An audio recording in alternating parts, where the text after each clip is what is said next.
We're already live. I had to go 1 minute early just to keep everyone on their toes. Who all's in here? I guess we got a full house already.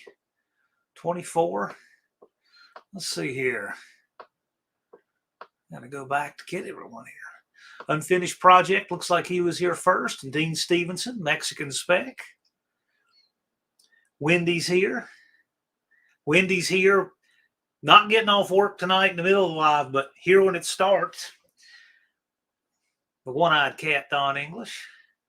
Frizzell Racing welcomes, as he just heard about the No Name Nationals and heard this was the place to get all the details. Indeed it is.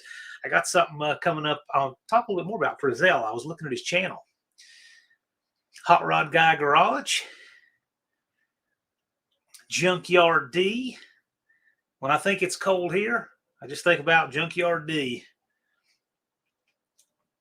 Twisted Mopar Garage, Auto Salvage Outlaw, Pure Pontiac Garage, 38 POS Racing, Racer Ray there. Dust Devil Garage is here. Unfinished Projects talking about a Magic School Bus. I don't know about that. But if we know anywhere where we would see one, it would be in Sykeston. NSB Custom Cars and Frankenstein C20. Dan E. Boyd.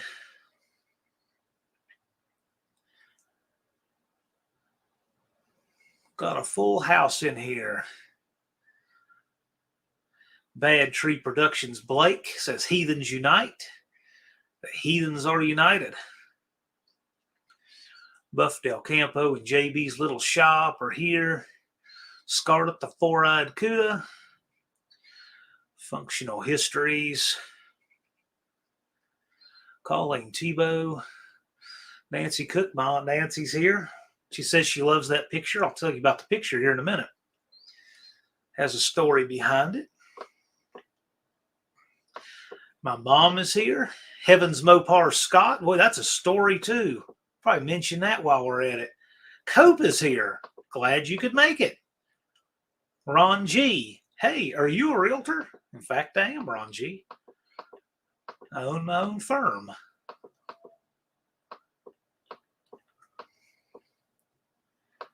All right. All kinds of interesting things to mention today. It's been an interesting day. There's Den of Dreams Garage. How's it going? So a few things. I see that Frizzell Racing in here. And I don't normally do this, but I'll do it today. I thought it was cool. I went over to check out his channel. So this is Frizzell's Galaxy. I mean, old school, it's the backup girl and everything. That's a Shady Side Drive where Andy Wood races. But I was there checking out his channel. I thought that was really cool. I see him asking about the No Name Nationals. So I go to his channel. Before I saw the car, I saw the about. Drag racing, budget builds, and basic automotive-related content, all on a low-buck, low-budget mindset. I'm like, yes, that already sounds like a guy who gets it right there. Then I see a thumbnail that says, I didn't build it hoping for your approval. I said, yep, that guy, that's one of us. He'll fit right in. One of the I was skimming a video and I saw an American flag headliner in that Galaxy, and I said, "Oh yeah, he'll fit right in."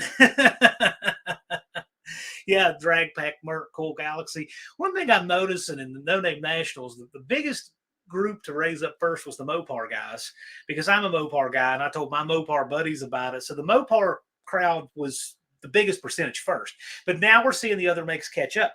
And so the second group we really saw rise up was the Pontiacs. And this year I'm seeing the group rise up as the Fords.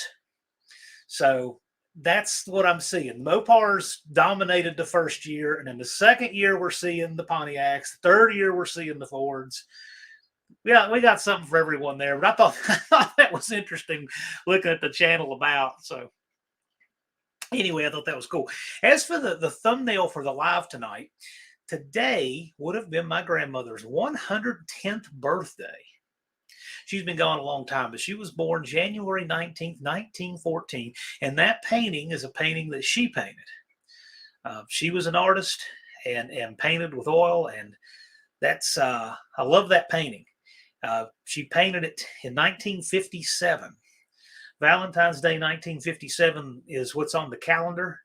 And it's a cool painting. I thought I would put it up because today's her birthday. And today also, historically speaking, in Virginia for over, 130 years, we had a holiday called Lee Jackson Day that honors the birthdays of Robert E. Lee and Stonewall Jackson. They were both born right around this day, one in 1809, one 1820 something, 1826 maybe. But anyway, Virginia has had the state holiday honoring Robert E. Lee and Stonewall Jackson since 1889. And even though they quit recognizing it 3 years ago because of political reasons, it's been an institution in Virginia my entire life. So anyway, today would have been Lee Jackson Day also, which 2/3 of the war was fought here. So we have some historical things a lot of people have never heard of like that. But the most eventful thing that had happened today, so you guys saw this on my community tab. Some of you have, but I'll show it right now. I was at Kroger, stopped for gas, like right in the rush hour time to come home from work traffic, right? And I'm filling up the tank with gas, and I go to wash the windshield, and Jethro, who's almost always riding with me anyway, he hates me running the squeegee to clean the windows. He just hates it. So I just try to get it done quickly, right? And he jumps up. He jumps up while I'm cleaning the windows. He turns on the windshield wipers, but then he hits the door lock button and locks it. Because it's on the driver's side, he locked all of the doors. And now I can't get in. Now, the car's plenty warm. He's fine. But the windshield wipers are running, so I had to pivot them up with them running to keep them off the glass. And fortunately, the gas station, I was on an outer bay, and they have a cone there that they normally set out while the delivery truck delivers gas. So I set the cone out behind me just so the other cars, wouldn't get stuck in line. And I have a friend that runs an unlock service, and he sent one of his boys out to unlock me. Great guys. They're friends of mine. Harrison Towed and Recovery. We've been doing stuff for a long time. Friends, clients, and anyway, he sent one of his guys in the area to come unlock it. And the most exciting part of this is I had no idea how we were going to get that door unlocked with Jethro in the car, because, that long reach tool going in there was not going to be, welcomed by him. So I said, keep the airbag high and get the long reach tool in right at the edge of the door and get the manual button instead of the power button. So that's what we did and got it. But that always makes for a better 23-degree day when you're locked outside of your car for about 20 minutes. Oh, who all else is in here? Dakota's Timeout is in here. Aunt D is here. Mohawk. Mean Street Mopar. Kroger, have a card from use it once a year. Yeah, One-Eyed Cat. At Kroger, you can stack up your fuel points all month long, and then you get up to $1 a gallon off. And I do that, and I get all 35-gallon limit every month. If you shop there anyway for groceries, it becomes a good deal. Most of the old parts and rust is here. Buck does it. So Frizzy, you'll tell it more times. I guess I will, Don, if it comes up. But I knew he would do that one day. And of course, I probably could have done things to help prevent that, but just what happens. NYS GTO says that stuff happens to me too, but with 2 dementia parents. Yeah. Well, fortunately, this CRV, I hate the brake pedal interlock on the shifter. I hate those. I don't like the feel of them because I'll reach for the shifter and I'll feel it stuck, and then I feel it move when you push the brake. I don't like any of that. However, in this case, it was valuable because Jethro could not knock it out of gear because he can't reach the brake pedal and the shifter at the same time. So I was fortunate for that because I knew that he wouldn't take it out of gear. Not that it really would have gone anywhere, but I see Mopar Motorsports is here with the Frostbite. Glad you're in the chat. We're hoping you'll want to come out to the No Name Nationals this year too.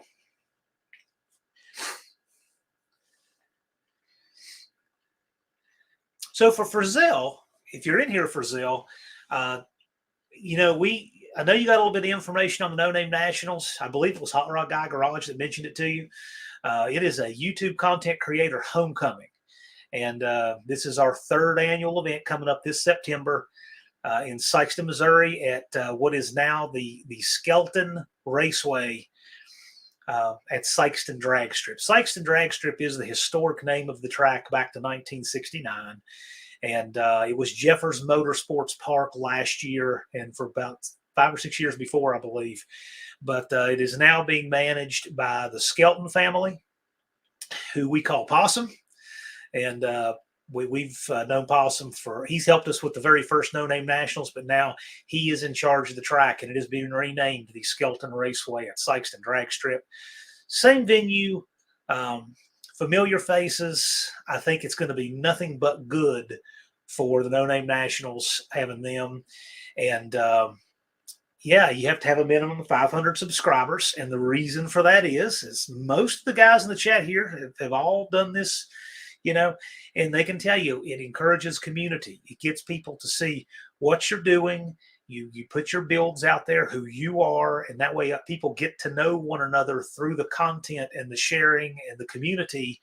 And it makes for a wonderful atmosphere when you get to the track, because you will know who all of these people are. I mean, you might not have met them in person before if it's your first No Name Nationals, but you'll drive in the gate and say, oh, hey, you know, that's Colleen Tebow and Damien. Oh, hey, that's Mohawk 62.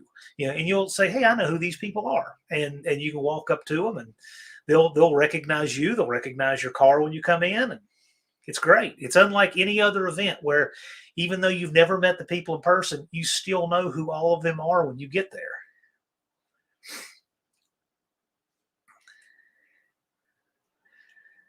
Functional History says it doesn't matter what size your build are either. We have everything there. We have all kinds of stuff. Except for me, I had to tell everyone who I am. This was funny. So when Thumper showed up, I was telling him, I said, you know, people usually will recognize me because I'm live every week. I said, for Thumper, it's a little bit different. Thumper, people might recognize his cars. They'll recognize his username and his comments and that kind of thing. So somebody walked up and I said, oh, hey, do you know? And I mentioned Thumper's real name. No, I have no idea. But they'll recognize his voice, because when he's live, he's usually not on there. He's usually not on camera, but he'll still speak live. He's very articulate and everything. His username is a misnomer, actually. But yeah, it was funny. So once you say, oh, this is Thumper. Oh, yeah, then they all know who he is. Then a Dream says it'll be a cool experience. Yes. Yeah, it's so much fun. It's so much fun. And what's great is that it's really all about the community. It is a content creator homecoming, and it is wonderful.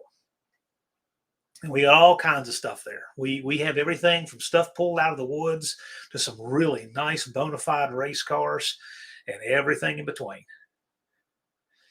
There will always be a place for the little guy at this event. Cope Racing Transmission says Frostbite. Indeed, that is what Mopar Motorsports truck is, Frostbite. And Frostbite is also featured on the Cope Racing Transmissions 2023-2024 catalog on the cover. Thumper says, I'm in some of my videos. Yeah, I'd like to get Thumper back on. I'd like to get you back on to do a live on ethanol fuel. It's been a while since we've done that one, and people still go back and watch it, and I think it would be good to do another. We'll follow up on that. Dizzy Izzy's here. Roy Boy is here. The Hot Rod Guy Garage. Thumper says he well, let's plan that out, Thumper. I mean, I don't want to take away from all your gardening you're going to be doing outside the next few weeks, but if if you can spare the time, let's do it. I'd like to schedule it. Oh, also, I got this in the mail a couple days ago. It is the first of these shirts from Unity Motorsports Garage. Okay, our friend Andy Wood. I haven't seen Andy in here yet, so he'll miss this, but I'll tell him I did it. This has to be about the nicest, finest detail I have ever seen put on a t-shirt. The Tunnel Ram Mafia shirt. And that is an actual picture of Andy Wood's Dominators on top of his intake. And I don't think there is any way I could get the camera to do that justice. Look at the detail. That's a t-shirt. And so that's Andy's shirt. I have the first one. Andy has the second one. Yeah, it's a cool shirt. So if you want to order them, I got the link right here.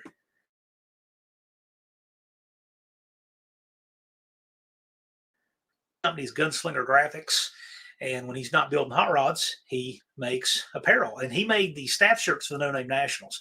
So there's really nice embroidered shirts with collars that Ron Ward, Nine, Barkley, and all were wearing. The staff were wearing. Tony did those. He does in-house embroidery. But that T-shirt is just, the detail is amazing.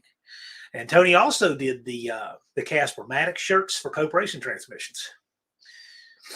And he's done some one-off stuff for me. But we're going to be adding some hats to the apparel line for the No Name Nationals. So, and his hats are great. They're embroidered or print. So he's got some different options there. So we're going to be adding hats. But Tony does good work. So if you want to get some apparel done for your channel, he's your guy. And he doesn't print vinyl in-house, but he will do the graphics and such for it.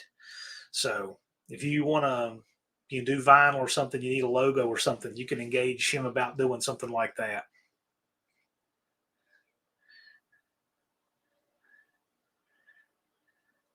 Thumper says he wants a royalty for the Tunnel Ram Mafia name.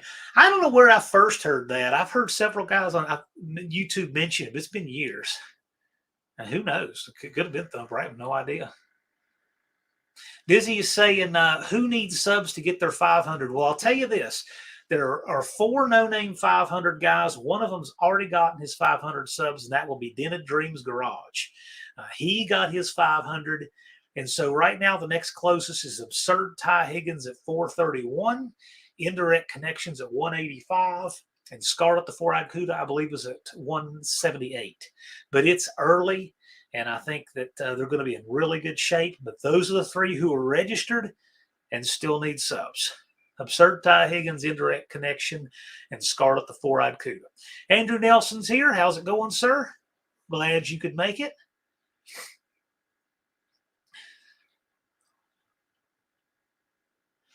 Always good to see any of the Nelsons in the chat.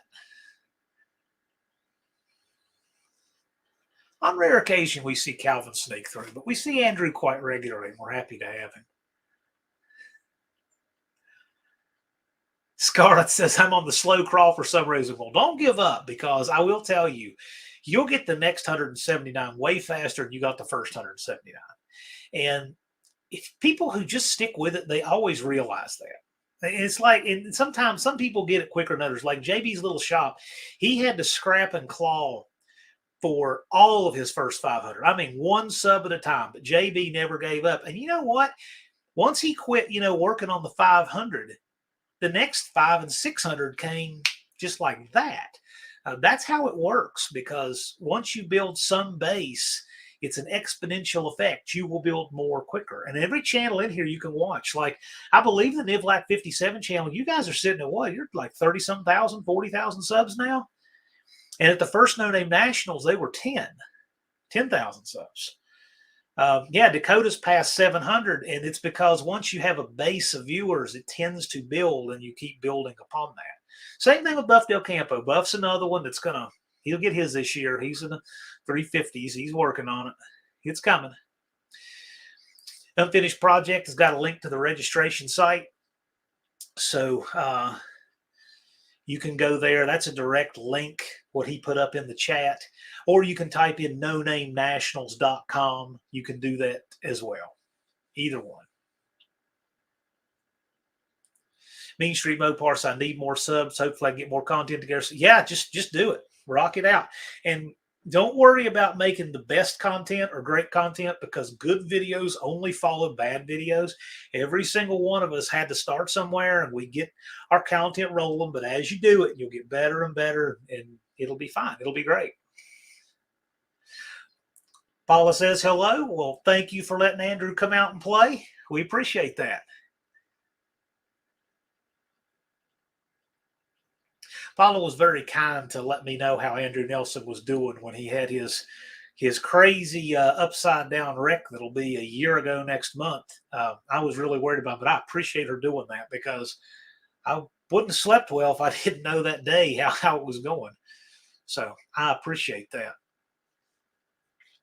Peace of mind is hard to put a price on, that's for sure.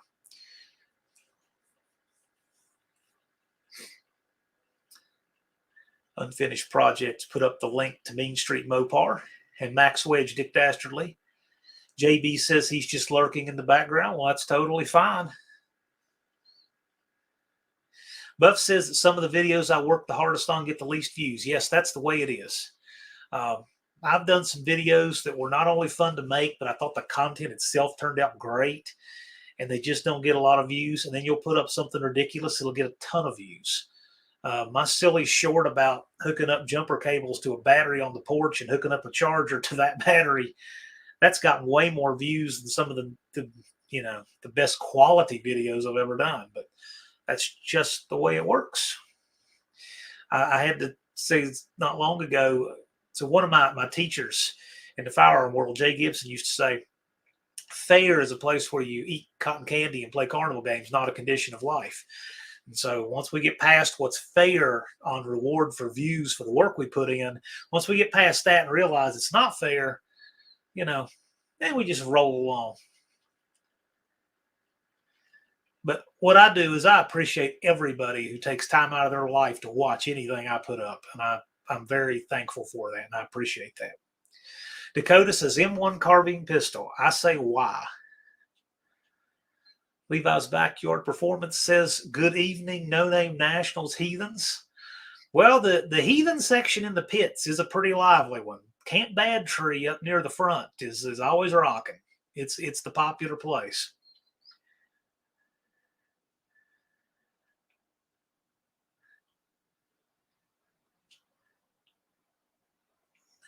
One-Eyed Cat says you're going to help with this 440 anyway, if you didn't know. Okay, yeah.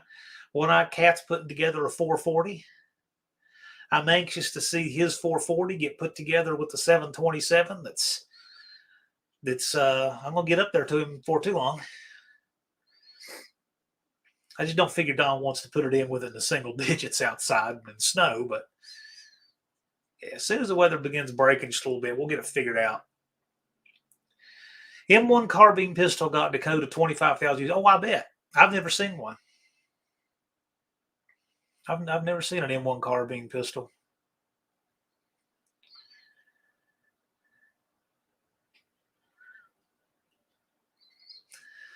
Dizzy Izzy says Smith & Wesson 459 holds 18 plus 1. What in the world is that, Dizzy? It's where all the characters are, Levi says. Well, all the characters are right here, right now.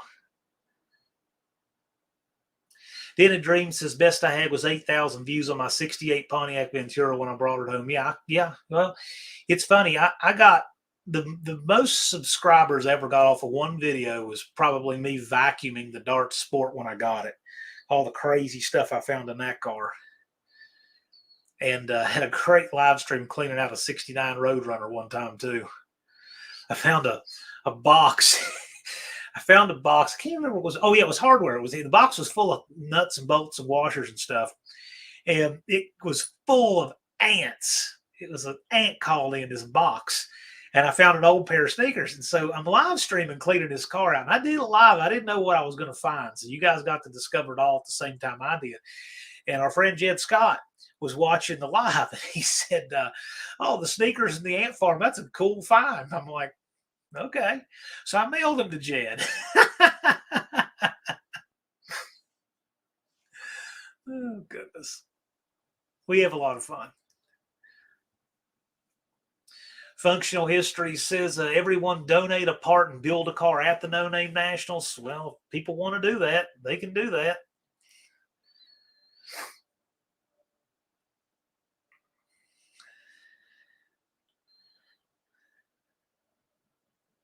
What happens to the car there?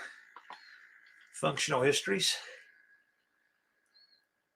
Shop 209 says video content is more important than video quality. Yes, it is. And audio on that video is very important. People give up on a video they can't hear and understand.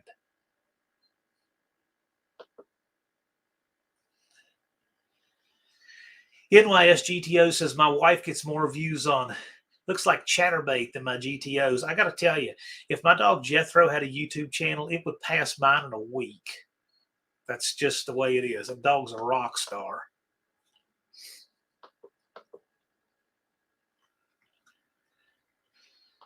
Mexican Spec said they wouldn't let this guy monetize videos with guns. Yeah, YouTube's gotten so stupid about guns. I have lots of cool firearm videos. I just have them unlisted because of that.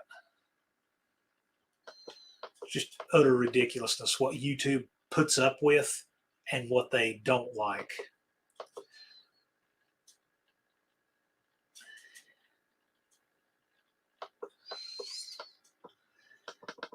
Yeah, so Rabbit Transit Garage is asking Heavens Mopar, is any look on the roof? For those of you who haven't seen, yeah, I'm sure you can see stuff on Scott's channel. I also put up a community post on it. So Scott from Heavens Mopars is building a 69 Charger. And the word rough is an understatement, okay? He needs a roof panel, and he had one shipped from New Hampshire. And it made it to our friend Jason in Milwaukee, indirect connection. And then this shipper, I use that term loosely. I'm still not sure if he's a shipper or just a thief. I don't really know. He showed up at Jason's place, loaded it up, and then vanished. Won't respond to any communication or anything. And, he just won't communicate. So I don't understand. I really don't. I mean, hopefully he's alive and well. I mean, but he just vanished. So anyway, that's what Scott's trying to do, is recover that part or his cost or whatnot. But we'd like to find the guy. So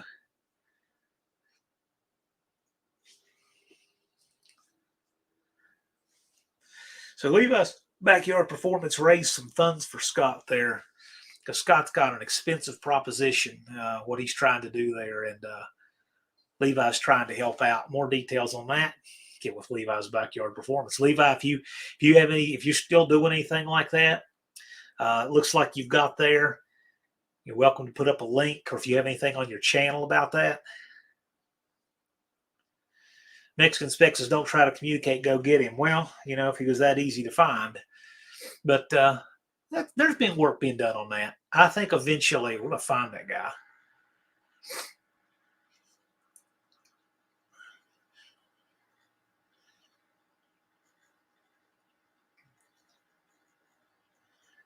No communication is communication, Twisted Mopar Garage said. Well, no return communication. How about that? I just thought that was a real shame. Hey, we had somebody register for No Name Nationals. That's what you probably heard the tone for that. 6% recycled. 6% recycled is now registered for the 3rd annual No Name Nationals. So I'll do this real time. Whenever somebody registers, it has a link to the channel, and I go there, I screenshot it, and I note how many subs they have when they register. I was doing that just for No Name 500 guys, but now I'll do it for everybody, because it's kind of interesting to me to see how channels grow from one year to the next. Andrew Nelson says he'll donate towards a new roof for Scott. Well, that's really cool of you, Andrew.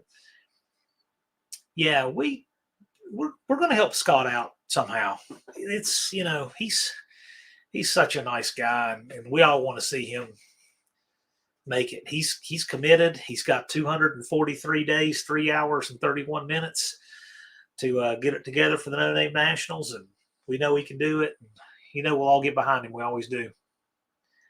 Andy said, I missed it. What was the part that went missing? So our friend Scott, and I can actually put up some pictures of that right now. Let's see here.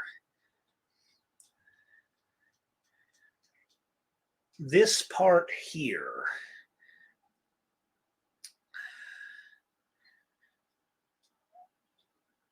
Let's see if I can put that up. That roof panel right there.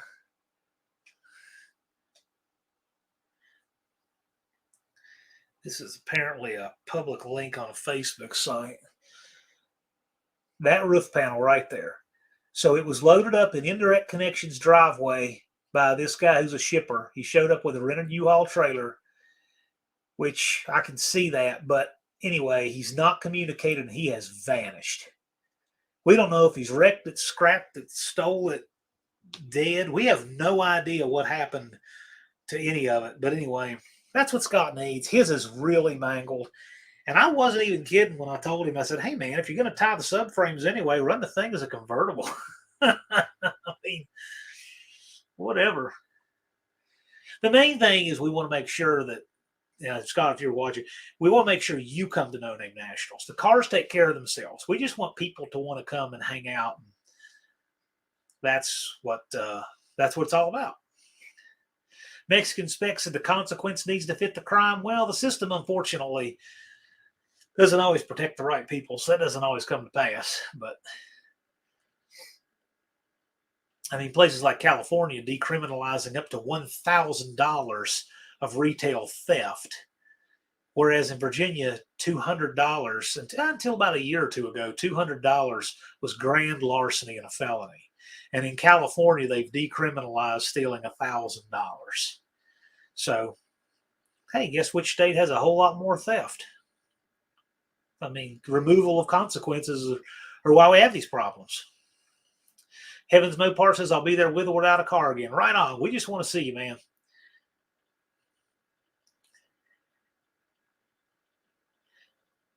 Auto Salvage Outlaws asking if he used U-Ship to ship it. Indeed. A roof panel, can it be fabricated? Aunt D, I don't know what kind of fabricator you'd have to be to fabricate a panel like that. I don't think so, but no, it'll happen. It'll come together. I think that guy's going to turn up. One thing about having a community this big that's all over the country, we're going to be on the lookout for that guy. His name is Anthony, and we've got some pictures of him. We're going to be putting up some pictures of him, like close-up pictures. We're gonna run across this guy. Looks like a Charger. It is. Roof panel for a 69 Charger. Won't a Coronet roof work? I know a Coronet's different. I know for sure the back window's different. But how close a Coronet is anywhere else, I don't know. Scott, that's a good point because Mexican Spec, he's plugged into some rust-free stuff. That's a good point because where that one's cut, I don't have any idea. I don't know how close. I know the back window is very different, but I don't know if where that one's cut, how that would even come into play. I don't think a Coronet will work, though. It may. Somebody with more knowledge. Yeah, he says Coronet roof is different. Yeah, I know it's different, but I'm wondering where the seam meets where the rear window plug is. But you're right. I think it's different even in that C-pillar, too.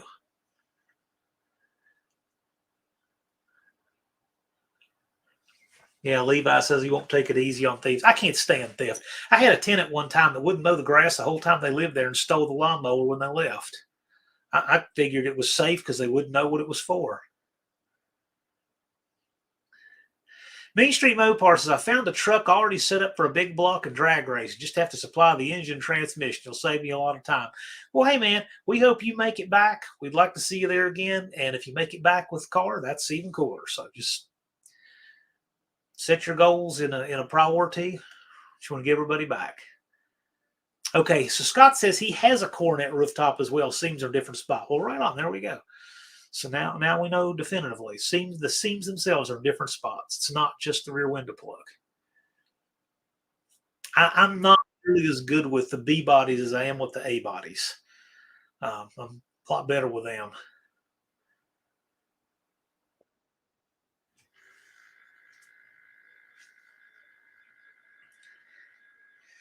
And we have another registration. Look at that. Buff Del Campo is now registered for the 3rd annual No Name Nationals. Let's go over to Buff's channel. I get it as soon as I can so I can try to keep my data accurate. I got to do it manually so they can get a link. It's got the @ sign. I don't know what that shows you when you register. All right. 352 subs. So Buff is back in the No Name 500 at 352 subs, 148 away. I see you registered 2 cars. Buff's saying Buff and Kim. So indeed, it'll be Buff Del Campo and Kim Fixes Things. So right on. Street Fox 5.0 is in the house. I know Salvage Outlaw says the closest thing to the Charger top is a 90s Crown Vic top. Well, there are people doing that. The windshield is radically different, though. And if you get up and look at one of those up close, it's ugly.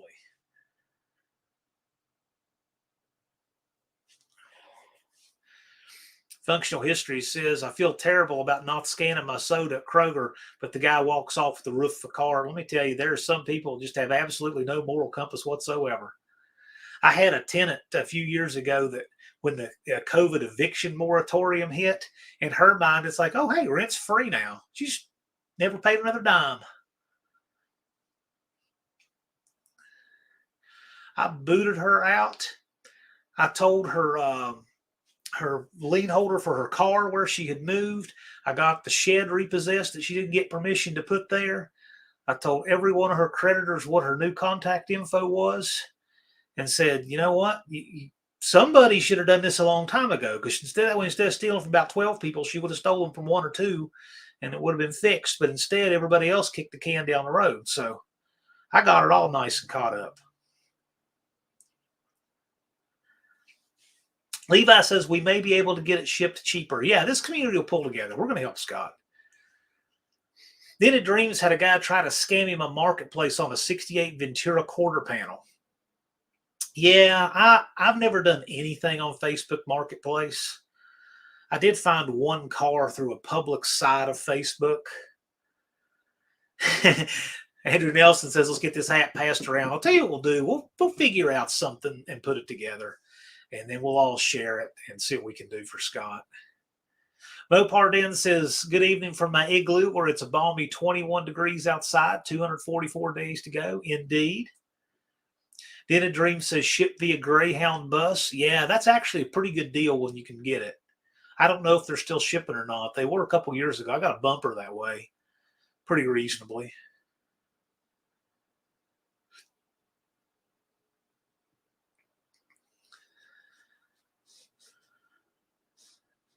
Yeah, Levi has already been working on raising some funds for Scott. So if y'all want to do anything, Levi, you be the coordinator. If there's anything I can do to help as far as get people contact info and everything, you know I will.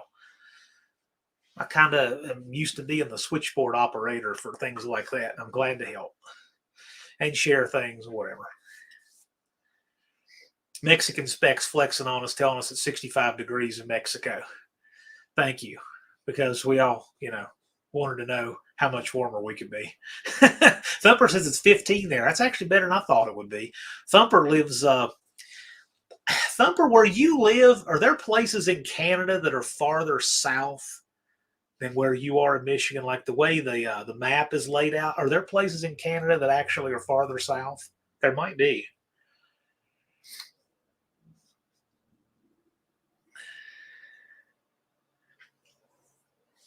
Just Mopar Joe is in the house.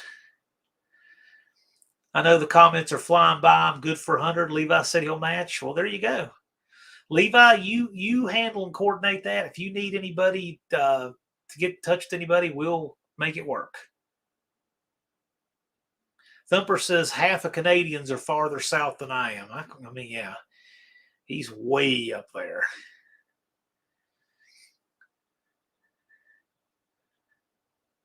Yeah, it's 800 degrees in Mexico in April.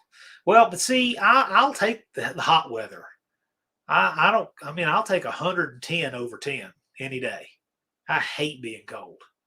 So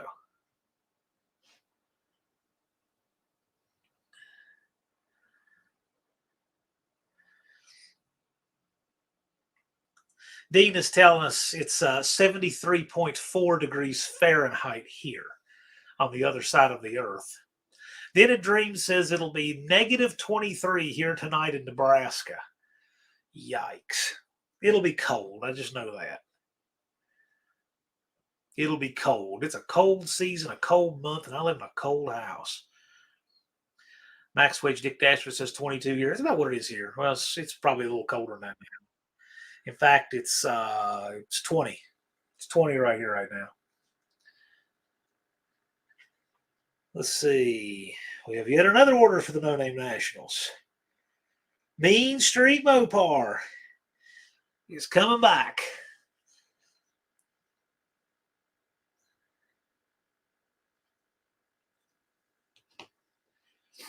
Since people registering, I'll go ahead and put up the link. Actually, one of the mods wants to put up the link to the Square site, No Name National. You can type in nonamenationals.com. It redirects to the Square site. It's a good functional site, but I want it to be a little fancier. So eventually, I'm going to build a real site and then use Square for the cart and the processing stuff, like I have for my training site. T's Good Time Garage, Salt Lake City, freezing cold there, I'm sure.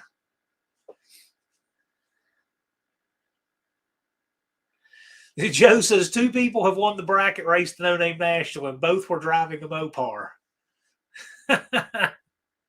Both were driving an A-body Mopar.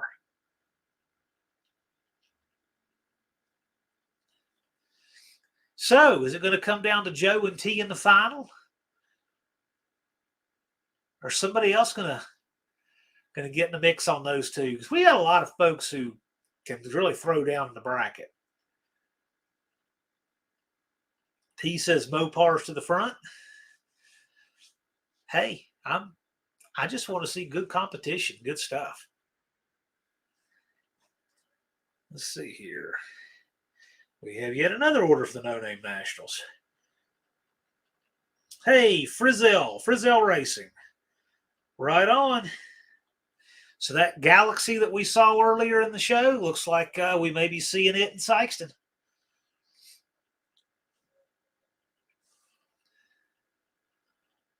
And I already have his channel up, so I don't have to screenshot it. Cope came out. Cope is a Joe groupie.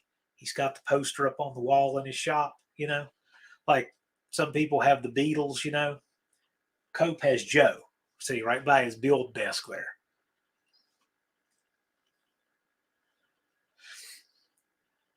Oh, Frizzell's saying, I think we can do something about those Mopars winning. Well, maybe you can, but they're not going to give it to you. I can tell you that. We've got some real ringers in that bracket. Joe says John of the Copery, indeed. Cope, are the Casper Maddox shirts, are they up on your website right now? I'm thinking they are, but I don't want to. I know if they're not, I know they're close. You have the Casper Maddox shirts there in stock on the site and everything now, right? Heavens Mopar says, thanks. I appreciate all your support with my crazy ambitions. We appreciate you. Dented Dreams Garage asks, am I the only one who will be rocking a Chevy Love? Yes. Yes, you will. But you never know, that can change, because No Name Nationals is one place where if there's one thing you think you'd never see at an event, it's the place where you can see two. I mean, you know, where else are you going to see a Pontiac Grand Prix and a Model T Ford racing, right? Cope has the hats. So the Casper Maddox hats are there and the shirts are coming later. Well, I've seen the shirts. Actually, I commissioned the prototype shirt with Tony, and yeah, I mean, they look great. So if you like the Caspermatic logo, uh, you can get those at Coat. But I'll show this again real quick. And this is nothing, to do with me. I can't get over how fantastic the detail looks on this shirt. That's printed on a T-shirt. And the camera just doesn't do it justice. You have to see it in person, the way that color pops in the detail. But anyway, our friend Tony's Hot Rod Garage, his company Gunslinger Graphics does those. He's done the staff shirts, and we'll be doing the hats for the No Name Nationals.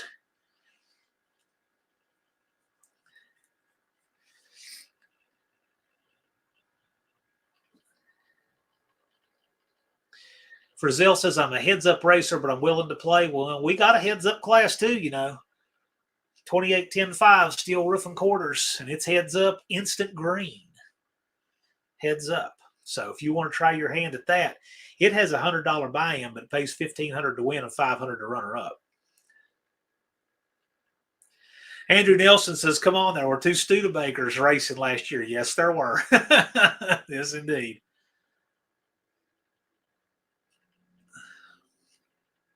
Evans Mopar says, a friend heard what happened and gave me $1,000 to help with the rooftop. That's amazing.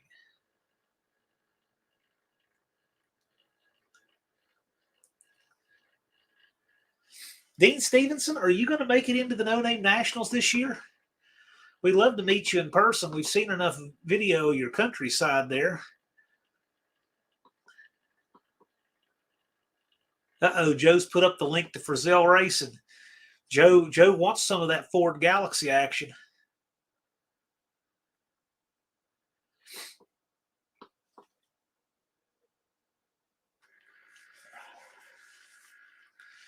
So One-Eyed Cat is changing his 5-barrel to an 8-barrel. And for those of you who are not familiar, we've got some new folks in the chat.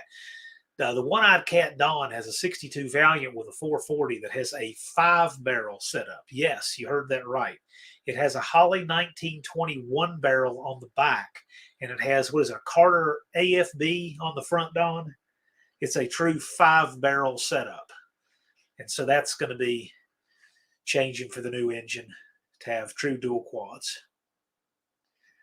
And it's FE powered, Frizzell says. That's actually something that's been missing from our event is I don't think we've ever had an FE there. Correct me if I'm wrong. Anybody in the chat, did anybody have an FE there? Because I don't think anybody ever has.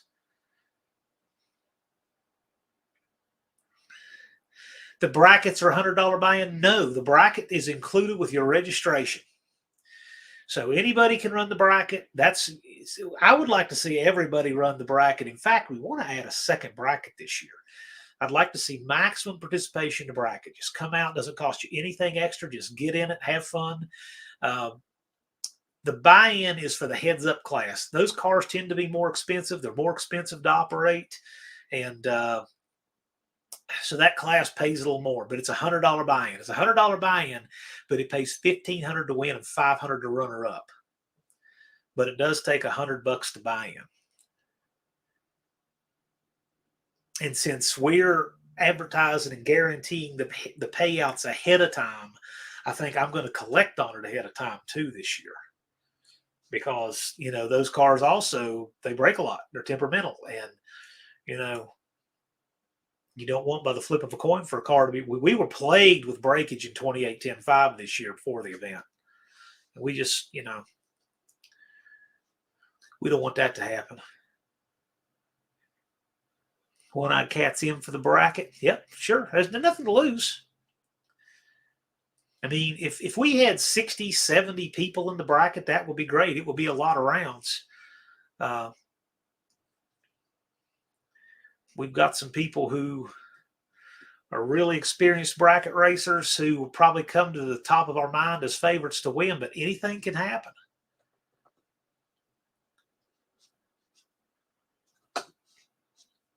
I mean, while, we've never had a bracket winner win that wasn't a worthy winner, but, just Mopar Joe caught a really bad break in the bracket this last year.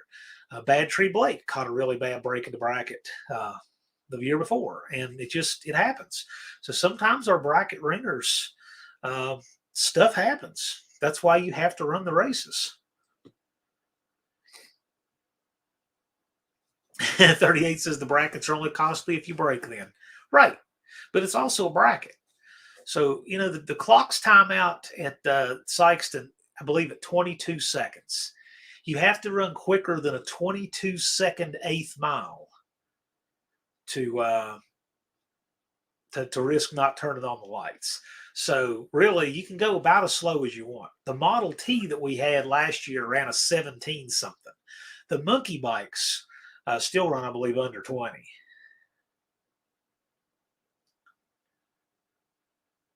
Buff Del Campo said several FE Fords. I think the FE looks cool. I know that weird oiling system turns a lot of people off. I'm just not a fan of that Ford engineering. I'm just not. Although that said, my favorite pickup truck is probably a 69 Ford truck. I love the look of that truck. Joe says, I hear the track can stick a mouse to it now. Yeah, from what I'm seeing, that track is vastly better. Possum has been really working on that track. He's brought back PJ1 to prep the track and everything. And instead of the track sitting dormant for months at a time like it did in 2023, he's already righted that. He's made a lot of capital improvements on the grounds. So the facilities should be better than ever for 2024. Buff is saying the FE had two different oiling systems. The only one I'm familiar with is the one that, what did it have, that weird system that oiled the mains last? Like the opposite of the priority oiling that you're used to. Frizzell says, I'm not smart enough to bracket race. I have to race heads up. My caveman brain wants my foot to go to the floor. Nothing wrong with that. You can also call people out. We have YouTubers call each other out and race that way too. So race how you want to race. Heads up, bracket, call people out. Well, a lot of the call outs, a lot of the guys want to run on a pro tree. You can do that. The brackets run on a sportsman tree, and the 28-10-5 is run on an instant green, which that's a big game changer right there, because that instant green can level a playing field in a hurry. If he had a top oiler and a side oiler. Yeah, that's right. I've heard that. I'm just not familiar enough with it. Yeah, Frizzell's on to it too, yeah. One-Eyed Cat says the camping can't get any better. Yeah, the camping's a lot of fun. Most people camp, by the way. Most people opt to. There are some nice hotels around Sykeston Minor area. There are some nice places. Probably the nicest of all of them is the Drury. It's there very, very close to our dinner spot for Thursday, Lambert's Cafe. But most people do prefer to camp. Levi says, all I can say is we're going to power wheelie a 4,000-pound car. I can see it.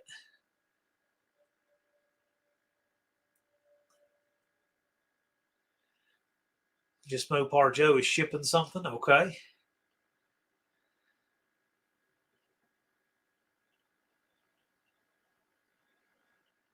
Thumper says sleeping in his truck all the time, no big thing, and it's comfy. Yeah, the weather's perfect that time of year. Third weekend in September, it doesn't get any better for camping. It's just perfect. Scott says, all signed up for No Name Nationals 2024. Indeed he is. I've got it right here. Levi says the Drury was very nice. Can recommend. Indeed. The only thing I don't like about the Drury is they're outrageous on their pet policy, which is terrible for me. So, if they were just more reasonable on their pet policy, that would be, the place to stay, I would think. But that's just me. If you're not traveling with pets. But I got to bring Jethro. He's the mascot of the No Name Nationals.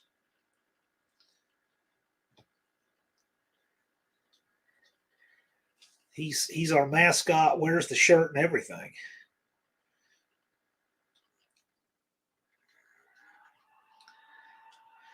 So for those of you who don't know Jethro, There's he. He's wearing his gray No Name National shirt. Wouldn't be the same without him. Punisher Lamont says the peach tree was good. Yeah. That or pear tree. The pear tree is what's next door to the Drury. Best Western was good indeed. Yep, I've stayed at the Best Western. Yeah, I can recommend most of those places. There's one of them that gets really rough reviews, and so I can't recommend it until we see that changing.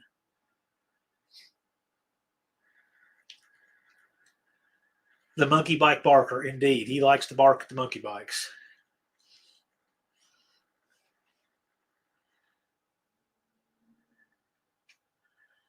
Thumper says, does the Muffin Man stay at the Drury Inn? I don't know. Ron Ward, I think he stays there. Yeah, Ron stays there. Buff says nothing wrong with the Holiday Inn Express. Okay. That's one I haven't heard as many people stay, but I know Buff stayed there. He likes it. So this is good. We have like our own version of Yelp reviews right here from people who've all stayed different places. So you get a first-hand account of a real person. You can ask what a place is like.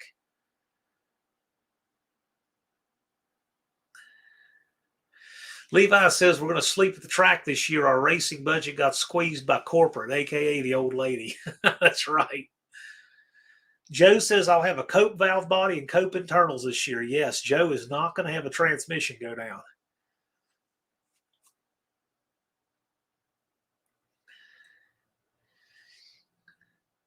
Andrew Nelson says I've power wheelie but 4,000 pounds. Yikes. Yeah. That's a lot of weight. That just sounds like Levi might be going to get something on this wall next year.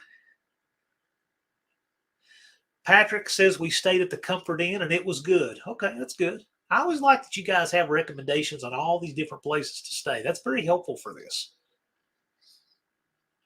Because I would put your recommendations over just random stuff you see on the internet. Because you go to the internet, the reviews, what you'll see is you'll see all these scathing reviews. But all the bad reviews will be somebody who already decided they hated one or two things and now therefore hate everything about the place. You know, like right down to what color is on the ink of the deed, you know? And so that's not really fair to try to, go off of that. But then you'll see some glowing review right after three bad ones in a row that that the owner's cousin put on there or something. So you can't always go by that. But firsthand reviews from people in our community who have stayed there, to me, that's a lot more valuable. So I think that's cool. Well, there's Phillips Run Drip and Bubble Company. How you doing? Patrick now has a billet 88 millimeter turbo, as if it was hard enough to catch Patrick as it was.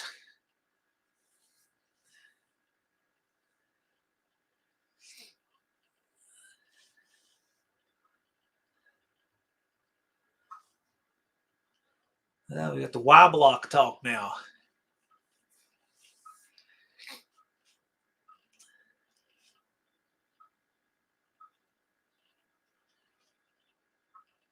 Yeah, Dean Stevenson's a Ford guy, but if he comes to No Name Nationals, I doubt he'll be bringing a Ford unless the rental car company does.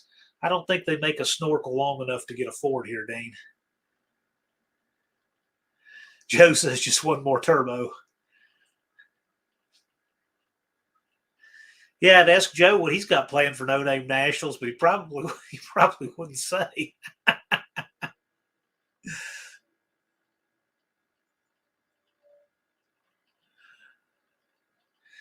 Most of the old part says the 318 just refuses to die. Yeah, well, if you wanted one you were going to break after a season, the 318 would not be the one.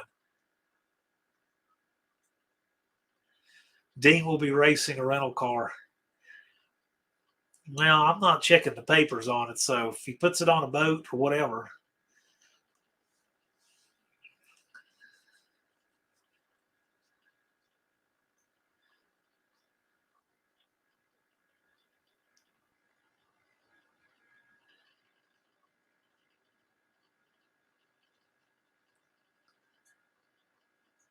So Punisher Le Mans is really focusing on the suspension. Car has plenty of power, need to get it to work. Yeah, Punisher Le Mans had some one-wheel peel going on last year. I think he found the outer limits of a sure grip. Well, it's GM, so I should say a Positraction.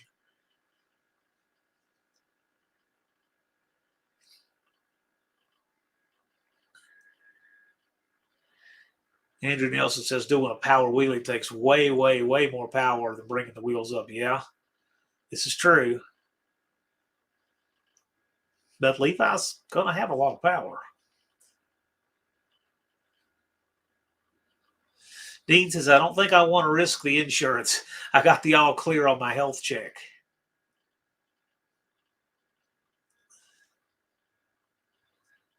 Punisher's going to be doing the A-body shuffle. Thumper says safety track, not posi. Is that the Pontiac version of the posi, Thumper? Is that what that is? Because Dodge and Plymouth both used sure grip.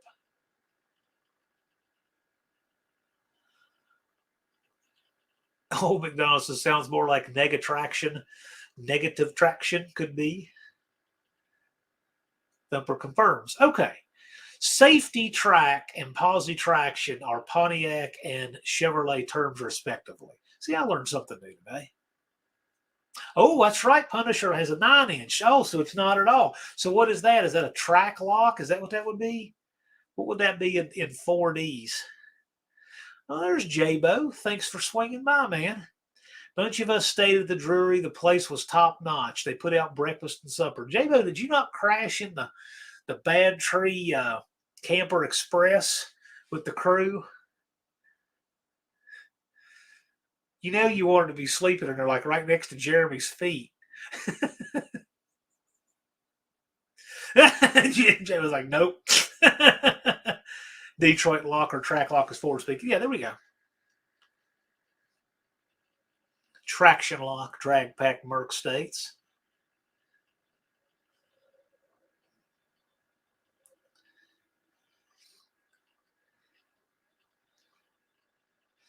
Mexican Spec says to Dean Stevenson, tell your wife you're going to Disney World. Don't tell her you're going to Disney World. She'll think that you'll come back strange if you do that. I think Disney World is like mind subversion now, isn't it? Punisher's going to an anti-roll bar. Punisher's got a lot of power, so if he can get that thing to hook up, it's going to fly.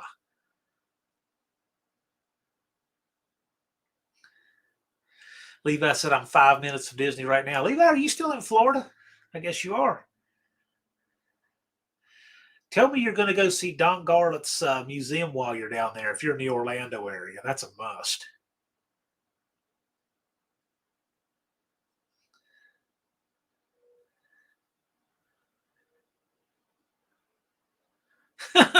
Blue Collar says, tell her you're cheating on her. Then she could be really relieved to find out you just went racing.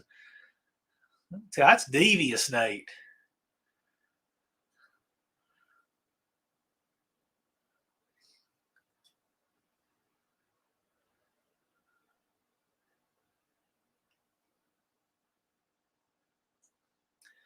Indirect connection. How's it going? Rapid Transit J. It's a billet spool now, so that part will be fine. Yep. Everything is relative. Yes, indeed. Blue Collar Performance put on quite a show last year.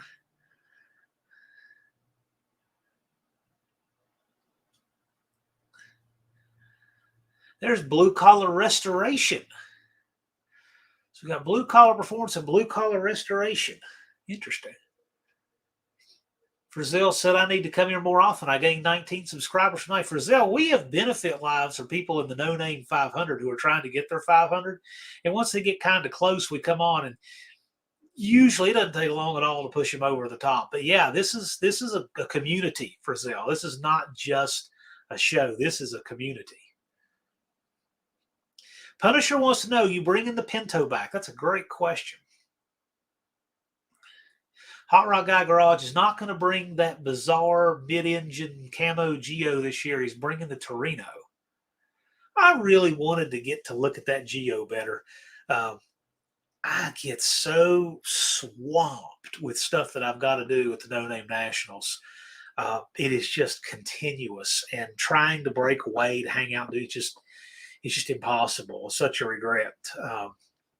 I'm going to try to do more of it this year, so we will see. Blue collar restoration. I fix cars for the working class. Right on. Twisted Mopar Garage wants to see that brat make a pass. Yeah, so for those of you who haven't seen it, Clint Street Machines is putting a 440 Chrysler in a Subaru Brat, and it runs a 31 1850 rear tire. And if you imagine stuff like the Rat Fink cartoons, this looks as close to that as you'll ever see in real life. 38 says there is a left turn on the track. It's the return road. Yes.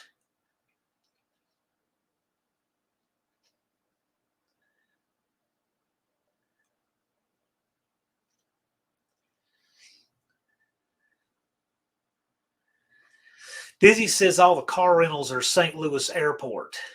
Set up a Challenger, Mustang, or Charger. Track is 2 hours south. Yeah, that's probably the best place to fly in St. Louis.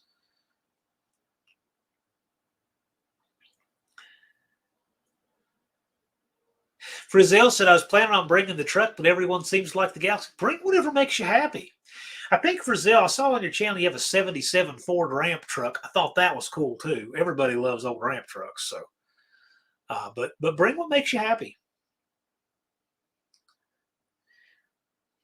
Whichever you bring, you want to bring two next year. That tends to be a way it works. I didn't do the metrics on it exactly, but we did have an increase in number of cars people bring. So like the first year, let's say it was, I'm just guessing, let's say it was like 1.2 per channel. And this year it's higher than that, or last year was significantly higher than that. It's higher this year too. So what that tells me is that more people are bringing a second car. Just tends to be the way. Blue Collar Restoration says, I want to see someone go down the track in a big block Pinto. You never see that stuff anymore.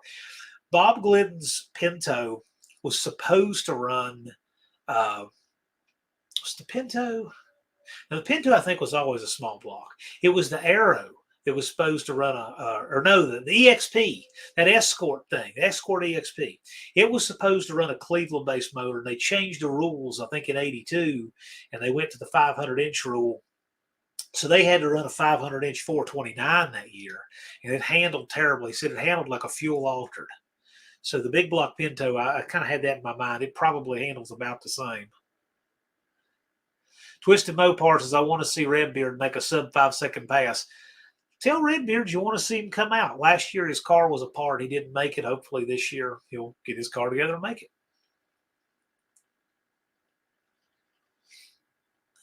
Brazil says, I have a 77 ramp truck and a 63 F100 I've been building. Cool. Yeah. And loves taking the Galaxy places. Right on.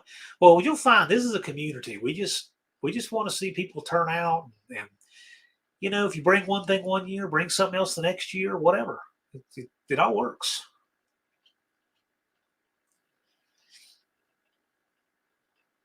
There are some cars, though, in particular, I look forward to seeing people bring and hope show up. I didn't know if the Bad Tree Productions Nacho Cuda would make it back a second year, but it did. I'm glad it did. I like that car. I actually got to ride in it last year. I thought that was pretty cool. I always liked that car. Unity Motorsports Garage is in the house. Andy, you came at just the right time. Shoot.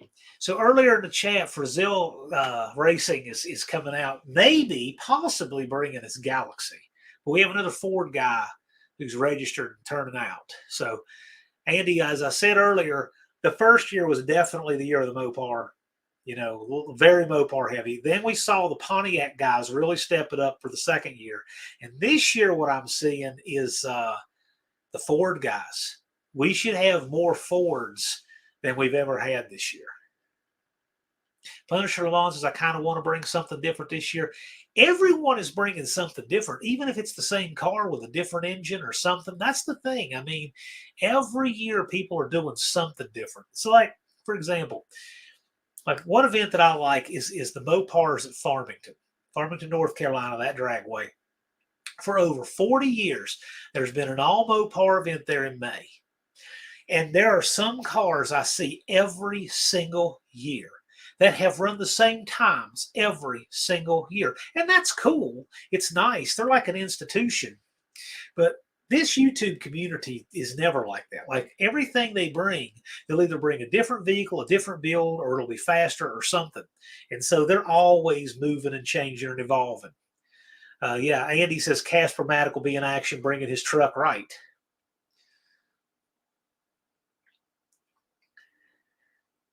Blue Collar says, my channel is not up yet. It's in the works. Well, you've got a channel. You're commenting on it. It's just you may not have your content up yet.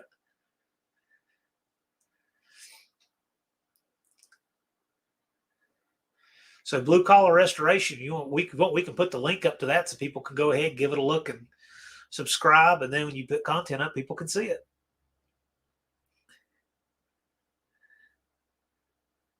Dizzy said only if you run the truck too. You can run the ramp truck with the Galaxy on the ramp truck. That will be interesting.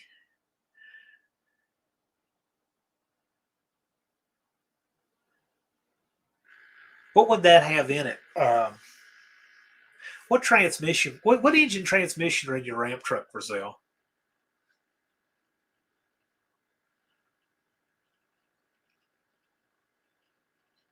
There's the link to Blue Collar Restoration Unfinished Project. Put it up in the chat.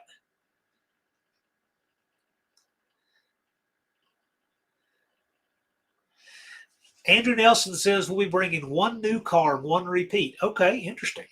Very cool. I won't speculate. We'll see what it's going to be. Anything the Nelsons bring is cool.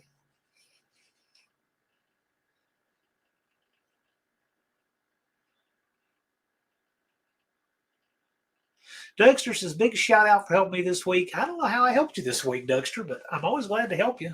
You're a cool guy.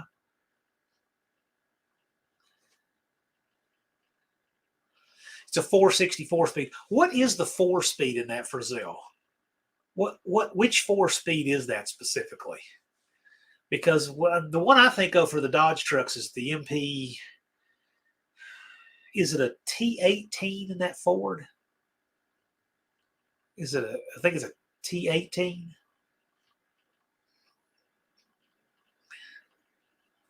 Heavens Mopar says, wish I lived closer to the track. I love the challenge of putting a car together with a time frame.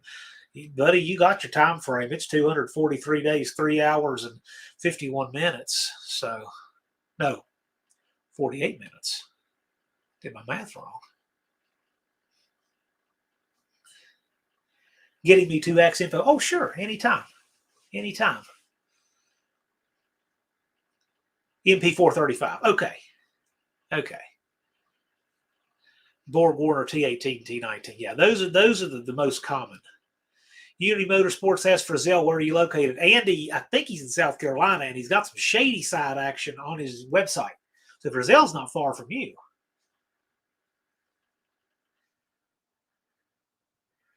Yeah, Frizzell, Unity Motorsports Garage Andy, he's in the Mount Holly, North Carolina area, near Gastonia, near Charlotte metro area.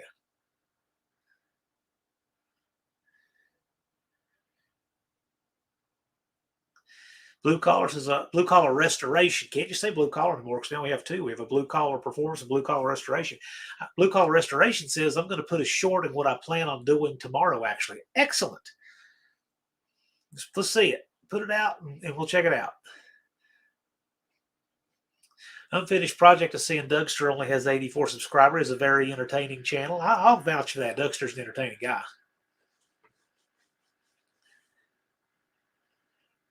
The T19 has a synchronized first. That's right. And 2 PTO. I didn't know that. Yeah, Colleen Tebow's in Columbia, South Carolina. I gotta catch that. comment flew by there. Scott says, my wife thinks as I found the No Name Nationals, I've hit a midlife crisis to get my cars done. Hey, she should be glad you're getting cars done. You know that there are parts in the house that are now making their way into the driveway permanently as you get cars done. It's a good thing, right?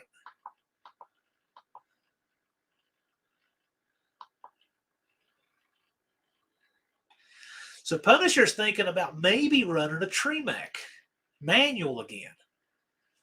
Okay. Punisher, you're going to like something that we want to do this year.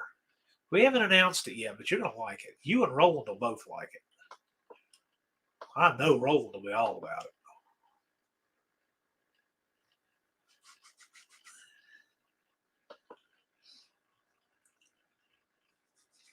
Dougster's been busy in the Wolverine garage.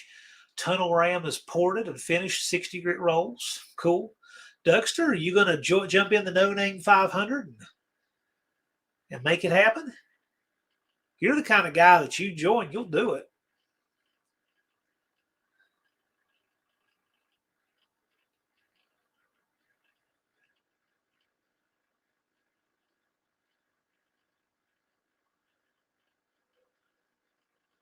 Blue Collar Performance says he's going to be porting heads this weekend. Frizzell says, I live in Star, but I say Anderson because no one knows where Star is. Yeah. I have a friend, and what was the name of that town he lived in? Round O. He moved out of there not long ago. He lived in Round O, South Carolina. Walterboro is the closest real town to there, but no one knows what Round O is. Blue Collar Restoration says to build a Pinto. I have a real hankering for doing one. Well, then Blue Collar Performance and Blue Collar Restoration will each have a Pinto. There's your natural match race. But you'll have to bring something to beat Nate.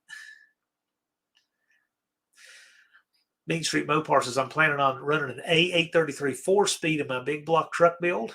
Cool. Are you going to do the overdrive 4-speed like came in the trucks, or a close ratio like a car? One Eye Cass says, my Valiant will forever be thankful for No Name Nationals. I didn't realize how sketchy my stuff was. Yeah. You know, the nice thing is at least when you come here, you go through a tech inspection, a real SFI tech inspection, and you get your car caught up and all these little things. It's always going to be safer then. It'll be safer on the track, safer on the street, you know, and then you just maintain that level of safety. It's a good thing. And Dong was really worried about passing tech, so he really went over every little thing. And then when it came time to actually get the tech inspection, yeah, he was good. 38, no, not yet. We're ahead of where we were last year. We've grown a little each year, and we're doing fine.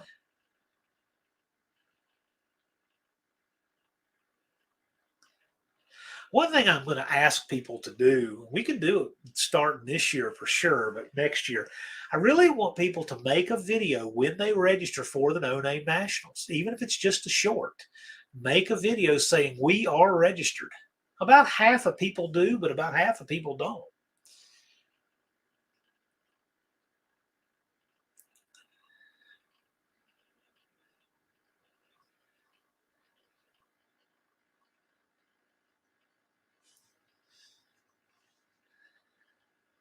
Blue Collar Performance, you're selling the Pinto?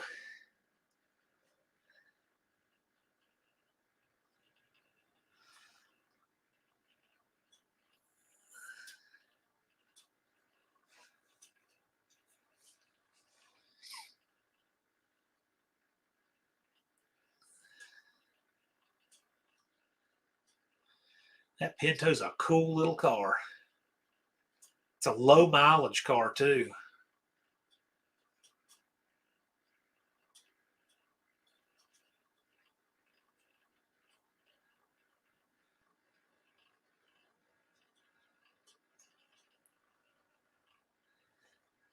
Dust Devil Garage is in the house. How you doing?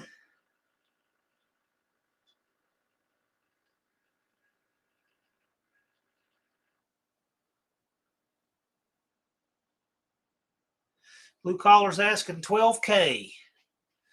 12K. If someone will give him 12K, it's gone. That's a cool little car.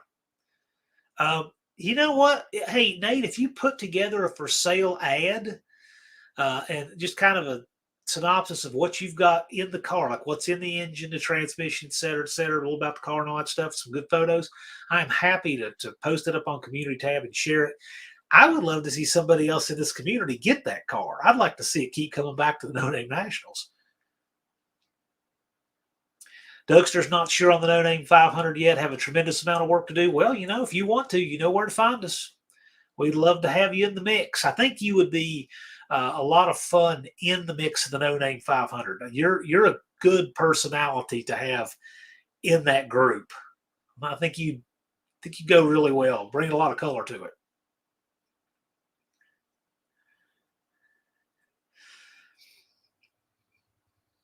And speaking of that unfinished projects, put up the link for Absurd Ty Higgins. Yeah, we have actually more than 3 weeks. We have a few registered just now, but there are 3 registered. A few more I'm going to put up right after this live stream. So the No Name 500 is shaping up again this year. Not as many right up front because those channels are now established and re-registered as established channels, which is great, which is fine. I just know that the first 2 years No Name 500 crowds were outstanding. I was concerned that the No Name 500's first class in 2022 was so good that we couldn't top it for 2023. And people like Nate from Blue Collar Performance there showed us, yes, you can. So the 2023 class was outstanding also. And I'm hoping that we will have a stellar 2024. It's already shaping up good. We've already got 4 great people in it, and there are more coming. So I'm hoping that we have a competitive No Name 500 class every year.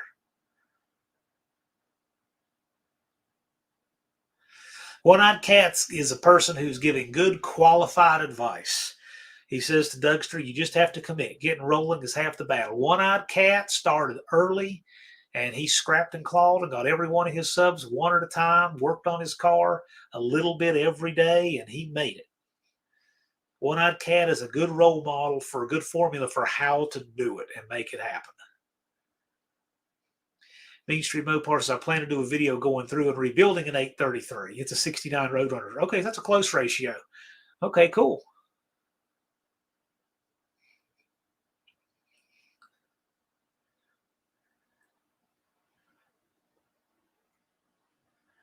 Buffdale Campos says, this economy is killing me. I'm retired and it's tough.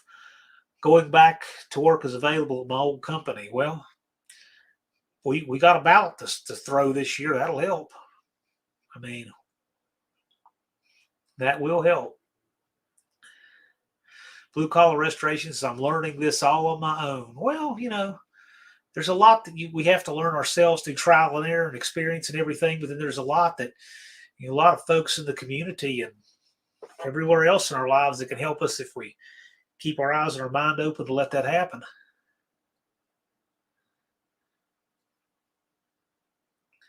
Mexican Spec says sales are non-existent. Well, 20% inflation. Where do you think people's hot rod budgets went?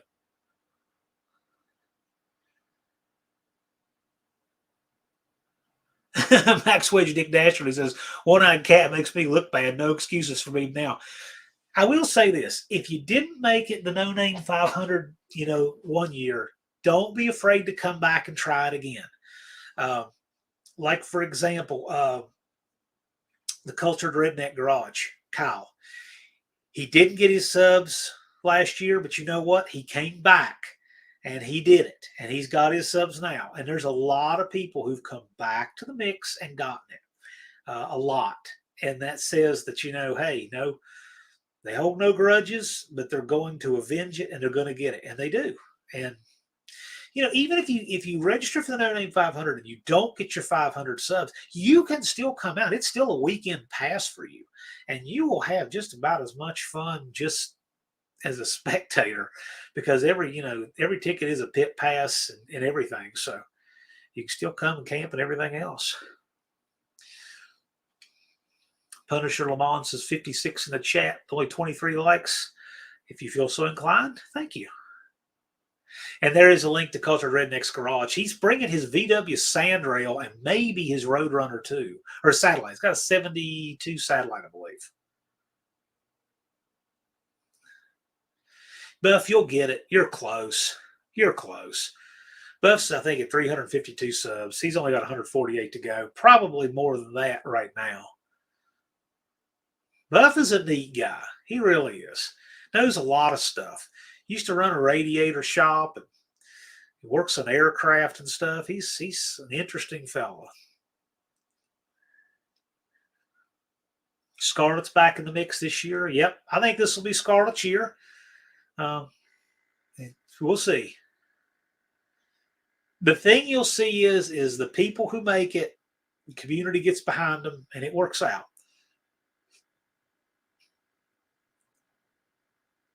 One Eyed Cat says the No Name Nationals is better than Disney. Changed my mind. Well, the No Name Nationals isn't woke or crazy, so I think that helps. Turbo Tom 416 says I made it. I was there at the beginning. Turbo Tom made the No Name 500. You wouldn't believe how close. I literally checked my phone. He made the No Name 500 as we were lining up for the group photo. And then he brought his car in. I told him, since they were already lining up to come in from the water box in, that there was one little space. He didn't think it was there. I said, trust me, it's here. Come back here. You'll see it. And when he backed all the way up to it, there was this narrow little space to get his car in for the photo. But he made it during the group photo. Couldn't have been any closer. So just don't give up. Mopar's Mustangs and Minivans and Dizzy Izzy both were panhandling subs at the gate the first year. That's how they made it. And it's all part of the fun. It's part of the experience.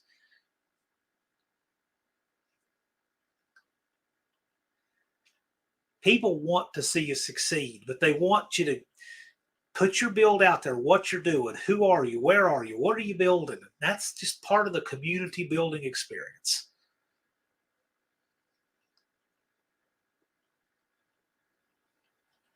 Levi likes the Friday lives. Well, I do too. This is my time to hang out with you guys.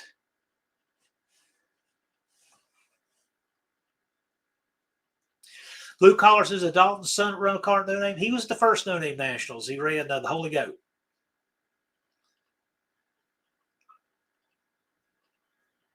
Dougster says I'll have my engine stand and picker ready.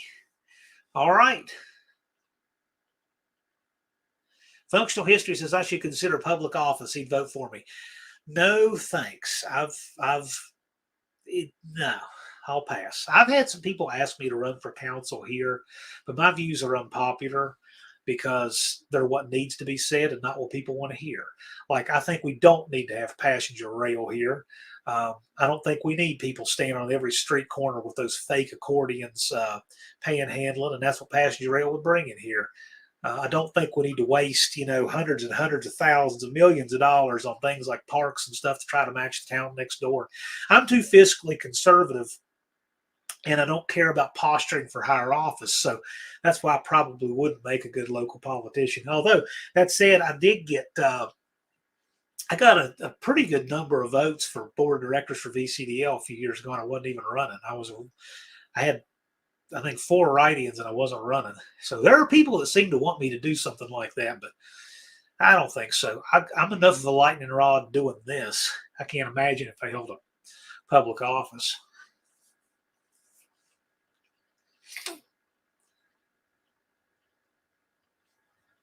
Den of Dream says 40 hours is your fair share. Anything over tax-free. My election strategy. We are taxed to death.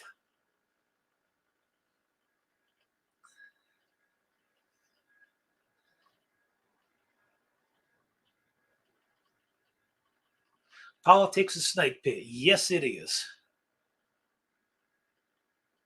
Danny Boyd says politicians are mostly narcissists. I don't know. They're wired differently. I know people who they are politicians. They want to make a difference, but those people tend to get like one term, and then their contemporaries chew them up and spit them out. I've seen those type in the General Assembly, and I admire them, but you're not going to get in there and make a difference. Those people don't want to fix things. It's more profitable to have a mess.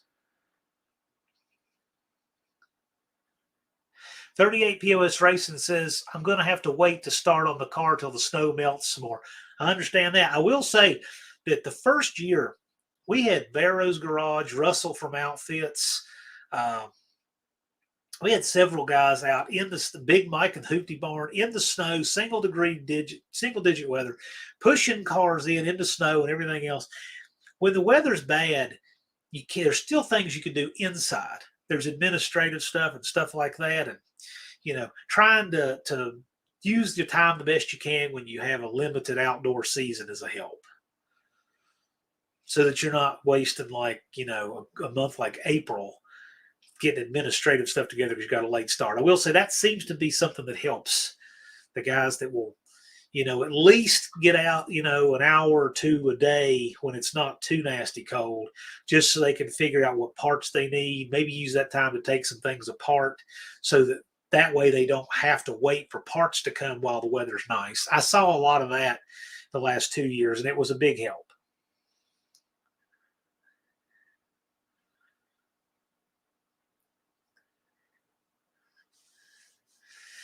Yeah, Thumper says April, the snow is still here, usually May also. Yeah.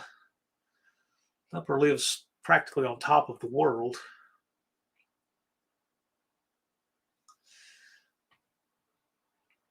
Colleen says, I'm rebuilding a holly on my kitchen table. Colleen, I've never rebuilt a holly anywhere but my kitchen table. Carburetors and valve bodies, those are the two things that are always done on the table in the house.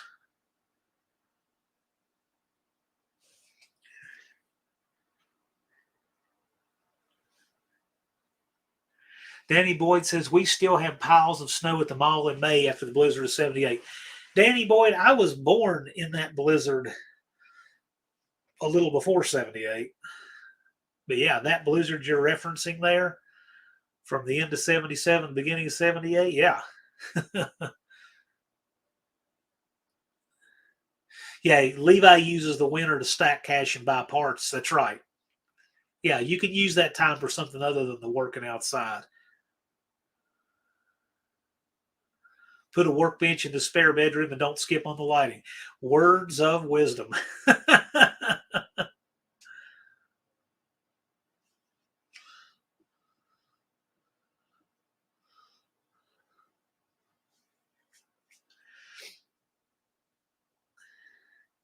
Wintertime is time to turn sidewalk on cars to snow blowers. Okay.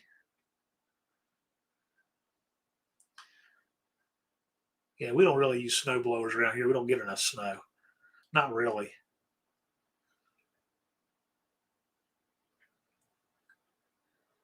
Oh, this was so.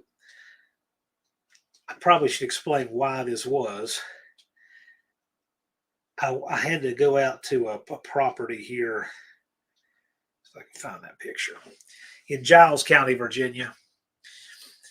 So this hill was fun to get up on top of in the CRV because normally it'd be nothing, but I put rear wheel bearings in, and the CRV, you got to take those hubs out, take out the half shafts and press them out and all that stuff.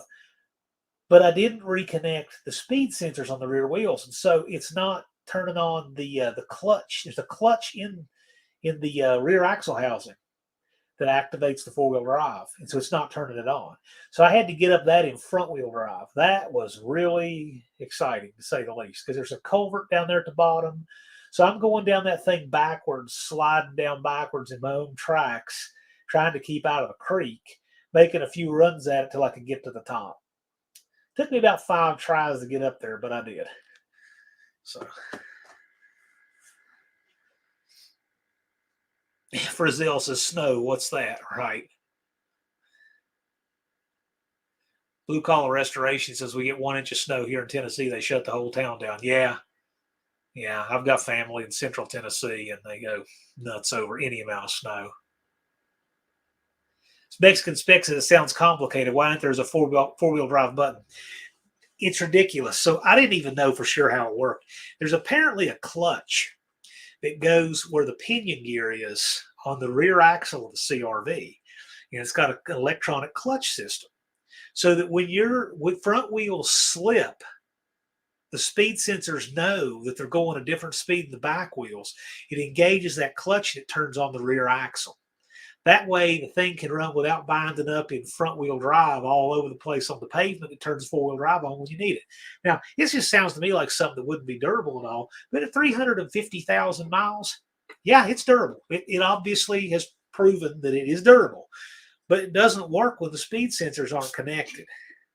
So I've been running around in one-wheel peel on the front, and it hadn't been bad till this past week.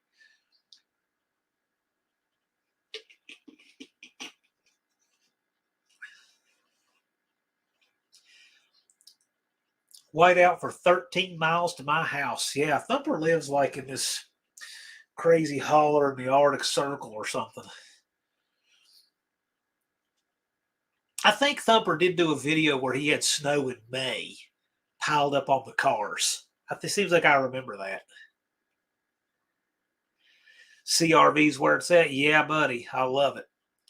So when I was at the gas station with Jethro, after he locked me out of the car, I got to talk to people rolling up to the pump next to me. I had nothing else to do, waiting on my buddy to come unlock the car. And so another guy pulled up in another CRV with 340,000 miles on it. And he's the parts manager at the Honda dealership up the road. So when he gets out of the car, we recognized each other. He's like, man, I've done next to nothing to this one. It had 340,000. It's the same year as mine.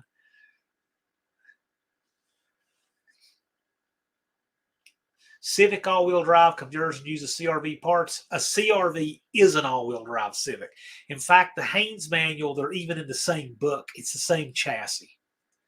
So yes, that makes complete sense, Andy.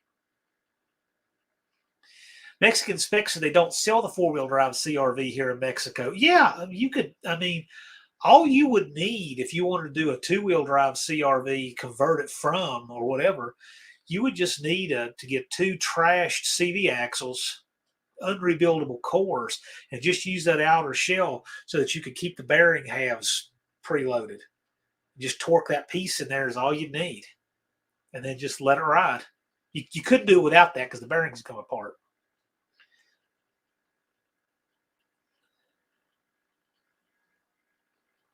I mean, you could probably make something fancier if you wanted to in a lathe. Yeah, you could do that, but I would use junk CRV outers.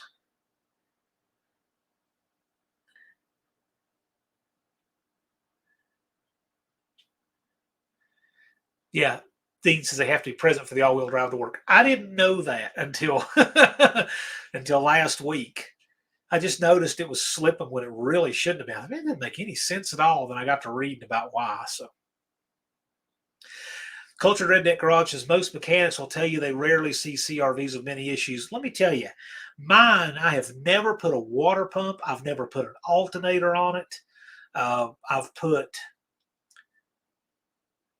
one brake caliper on it, two wheel bearings. I mean, I replaced the 2-inch section of exhaust that rusted out between the converter and the main pipe there. I mean, I've done next to nothing to that thing, but just basic maintenance. It's been great. I've put two boots on the rear inner CV joints. Yeah, I mean, it's the needed sway bar end links on the front. They were rattling, but you could drive it like that forever. The stock headlights suck. I've had to replace a few headlight bulbs, but nothing I'm getting in a twist about.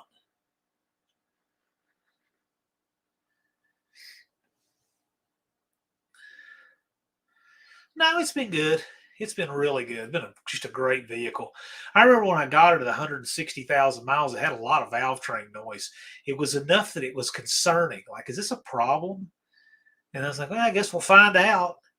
And then, here we are almost 200,000 miles later, and it sounds just the same. I'm like, nope, they just rattle like that. It's kind of like when somebody's used to having say a custom 1911 and they get a Glock and they see how loose things fit. They're like, oh man, this is terrible. They don't realize that high clearance on things with a wide tolerance, it's made that way. It's made that way so that it functions very reliably for a very long time.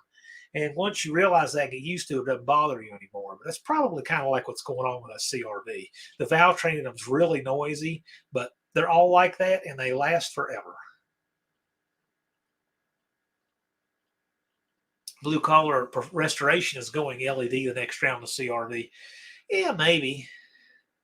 I mean, I don't know that I would. I'm not really an LED guy. I just don't like the look of them. That's just me. Unfinished project says loose is fast. Maybe.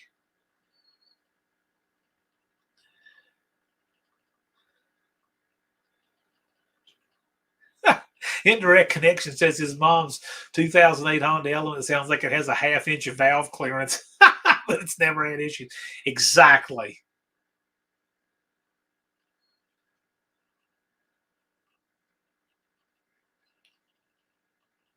Cultured Rednecks had 4 Hondas, and they tend to have warped rotors and the occasional CV joint. The rotors last a very long time on mine, but I'm also very easy driving on stuff. I am very, very easy on things like brakes.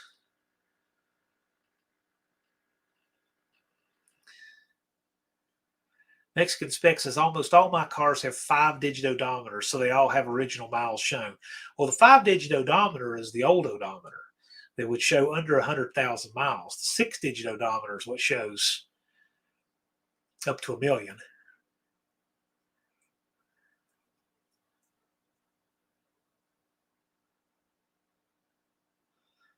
So Dizzy had a 2001 Dakota, had problems transmission sensors in 2001, so that would have been a 42 RE. Great transmission, by the way. Yeah, Cultured Redneck said the wife is. Yeah, I get that. Yeah, I get it. I get it.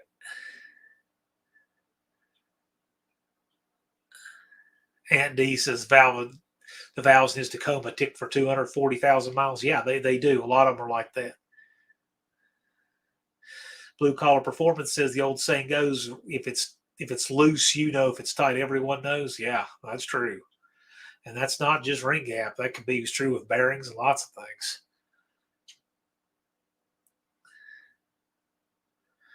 One Eyed Cat says that's because your tires are shot. I actually have half decent tires on there right now.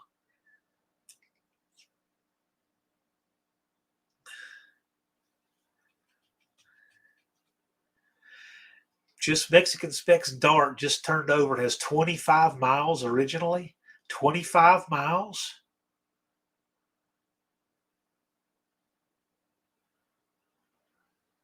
So I'm curious. Is 5-digit odometer more of a Mexican thing?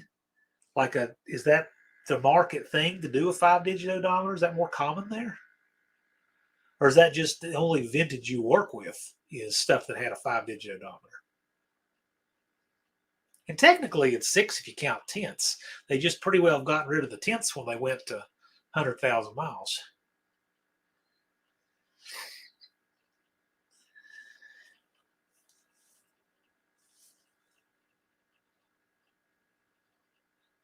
Dean says we have 1,000-foot hills to drive up and down. Yeah, we're a lot higher up than that here. We're 2,200 to 2,800 feet, depending on where you are.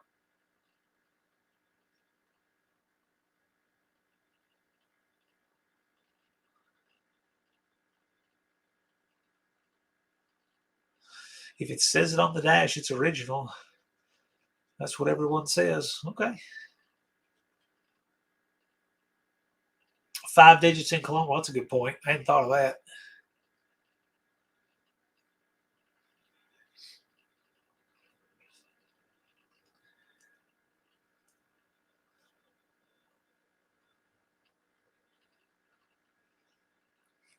Izzy says the start of the Ozarks and twisty roads.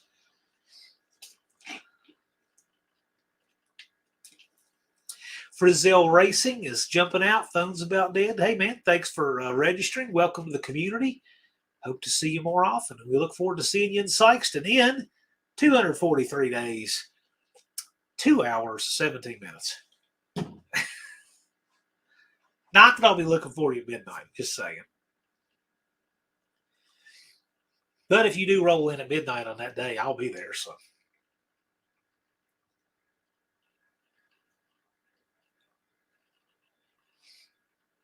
Yep, Punisher's out. Yeah, we got a few more minutes and then we'll wrap up. And I think Tony's Hot Rod Garage is going live here at 10. I haven't seen Tony in the chat, but usually he's set up. He's going live right after me at 10 Eastern.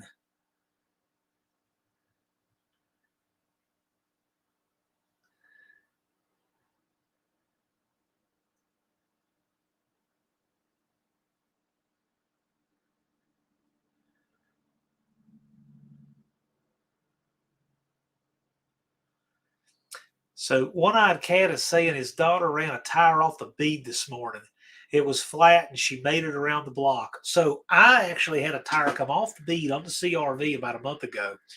The tire was going low all the time. I'd put air in it about every 2 days. And then one day it was down to probably 5 PSI. I try to drive it down to the gas station at the bottom of the hill. The tire comes off the bead when I'm about a half a block away.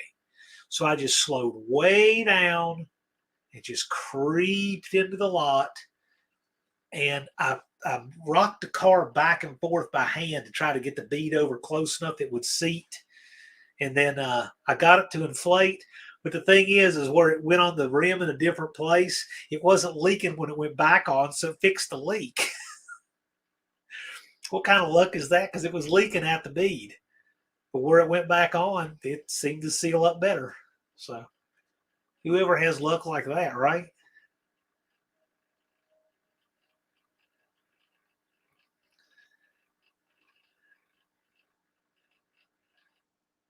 Wendy said, I saw someone lost a sub tonight. Okay.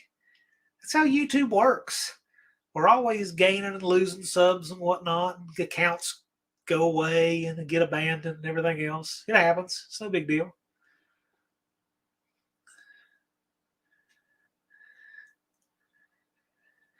Last year, Tom got there Thursday at 5 a.m. Turbo Tom's a warrior. He went straight from that event, straight all the way back to Ohio. Had a time to get there, drove through the night, if I recall. I hope, Tom, you can come back and have a little bit easier schedule on your driving this time. Tom, are you coming back with the Model T for 2024?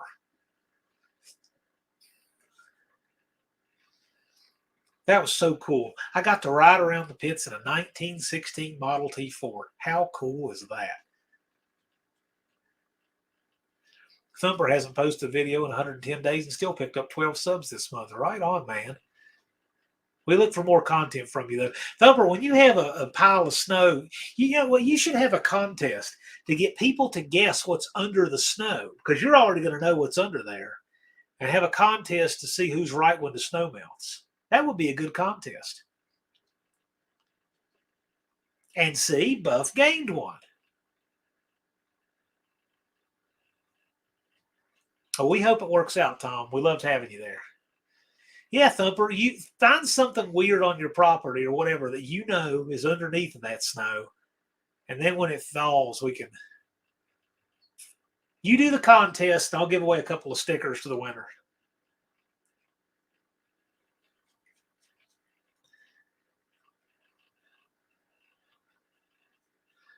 Mortsky did something like that what day will the car touch the ground? Well, if it's got snowed on, you wouldn't know. It's not up on top of the snow. One-Eyed Cat got to ride the 31 Plymouth. Yeah, Big Mike brought a 31 Plymouth.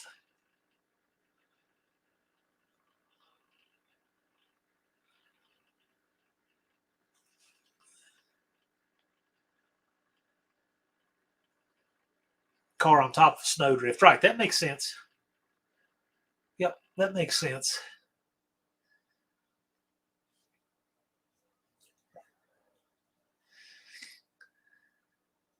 I gave Professor P an idea for a contest too that I think he wants to do here.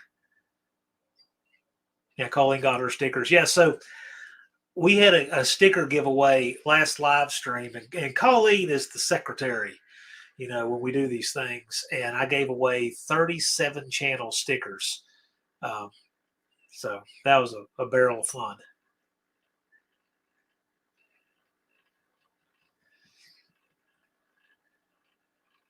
Mexican Spec still hasn't gotten his decals.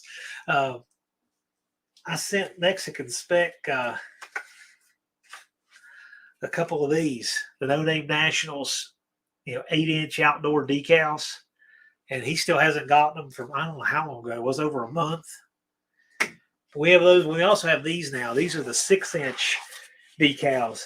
Little lighter. They're still outdoor gray, but they look great. But these have a white background, so I can offer these cheaper. But I've been giving a lot of these away.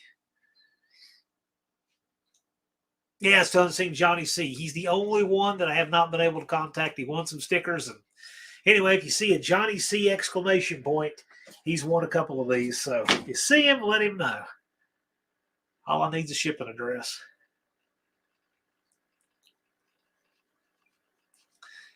Thumper, I think you'll get your wish. We'll see what happens. Jason's Garage is here.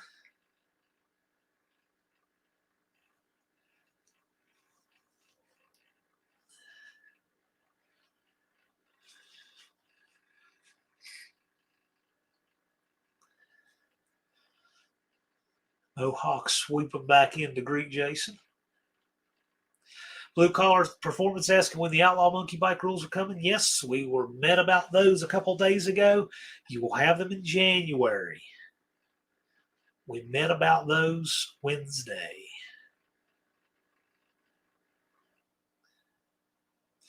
Monkey Bike is getting a much needed renovation for 2024. We have some new stuff coming for 2024.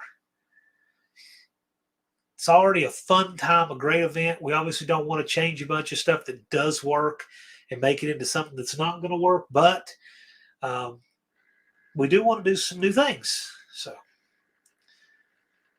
Andrew Nelson is crashing for the night for an early start. Thanks for joining us, Andrew. We always appreciate you being here.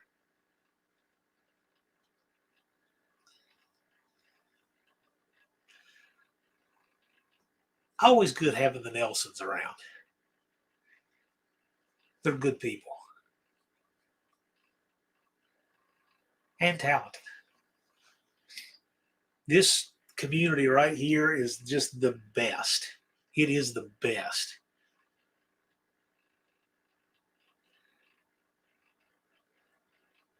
Jason's been under the weather. We'll be back next week. Yeah, Jason, you stream what, every Tuesday, I believe? Who is the furthest west of this group? 2 hacks? Not hardly.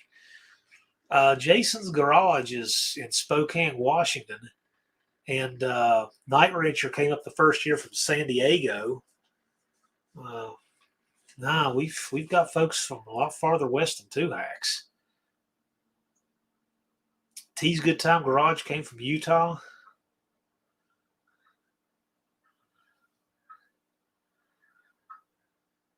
Oh, yeah. 2X is just in the middle of Illinois. A lot of people west of him. JB is back. Had to do a few things. JB, were you out regulating and taking care of things? Good chance we'll be back. T's Good Time Garage says, we're right on. People from Canastota, Bad Tree says, yep. I think the Bad Tree guys are about a half hour from Minnesota, an hour from Illinois, and what are you, like 5 or 10 minutes from Wisconsin? Am I kind of close on that?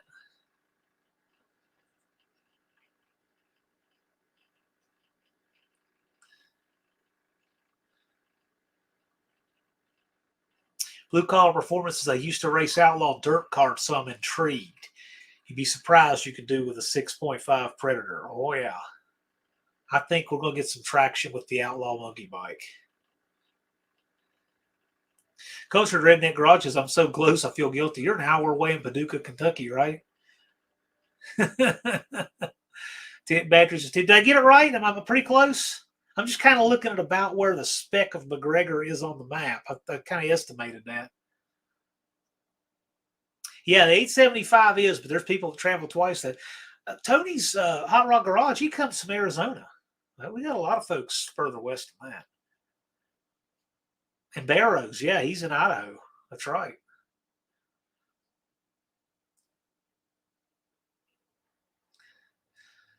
The Bad Tree guys they're further west than Two Hacks, just barely, but considerably farther north.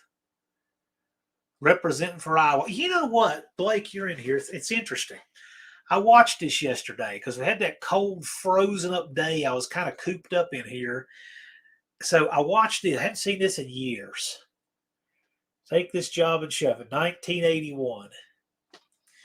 And I had forgotten, for whatever reason, this is set in Dubuque, Iowa.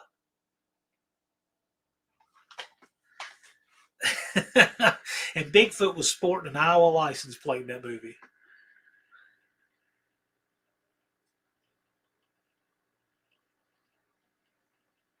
Yeah, you know what? Let me tell you, if you were going to remake this movie today, the first person I'd cast would be Blake. Blake and Jeremy, the whole Bad Tree crew, J-Bo, would be perfect if you were going to reboot Take This Job and Shove It. Absolutely perfect. Their sense of humor and the way they do would be perfect for that movie. If you've ever seen it and you see how the guys how they interact in the movie, they all work for the Star Brewery. It was just perfect. They'd be perfect for it. And they're legit. They're Iowa already. So it's not like they're, actors from somewhere else. You've never seen it? You should, Blake. I don't know where you could. I don't know if this is something you can find like free with ads on YouTube or whatever. But this was hard to find because they hadn't done a release of this DVD in forever. So anyway, they finally put out another batch, and I grabbed one. But I actually have corresponded a little bit with one of the child actors in this movie. Who, well, now he's my age. He's older than me. And he's like 50 something now. But one of the kids that was in this movie, when you couldn't get this anywhere, he had a link. If you messaged him, he would send you the link to it. So, but now I think you can get it again. It looks like it's on Amazon Prime. Yeah, it's worth a watch. It's worth a watch. It's a fun movie. I think you get a kick out of it. Yeah, Jason says, star my brother Robert Hayes. Yes, indeed. Hayes is the main character. That's correct. Plays the main character. I thought of that, Jason. I wondered if y'all were related.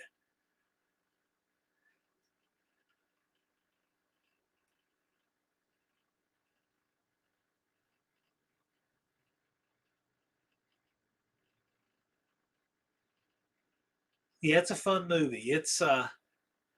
I don't know that's anything that you'd watch again and again, but I watch it about every 10 years, it seems like. It's fun. It's Bigfoot's first movie. So this came out in the theaters in May of 1981. And what's interesting about that is that Bigfoot did its first ever car crush in a field on April 20th, 1981. So what that means is that Bigfoot almost certainly filmed that movie before it had ever crushed a car. Imagine that. It was on 48-inch tires, did not yet have the doors lettered. It's the first time Bigfoot had ever been seen in a movie. And also, USA 1 monster truck is in that movie. Most people don't recognize it because it was before the truck was white with the American flags and the chrome wheels, the 66-inch tires. It was blue and on tractor tires. So there's a few firsts in there.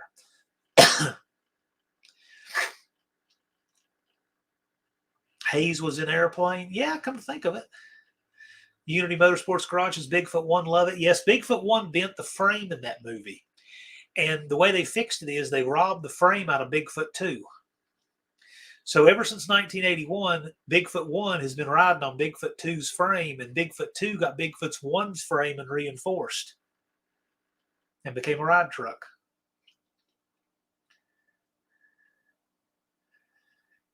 JB likes that movie probably because it's his mantra, take this job and shove it.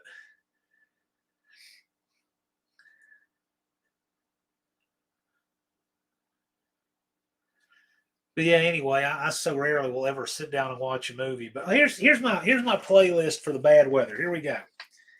I have Take This Job and Shove It. I have, this is one of my favorites, Escape from Alcatraz. Great movie. This is a weird one. I've only seen a handful of times. I don't know why I want to watch it again, but I haven't. I feel this is a dollar flea market find. The Vanishing.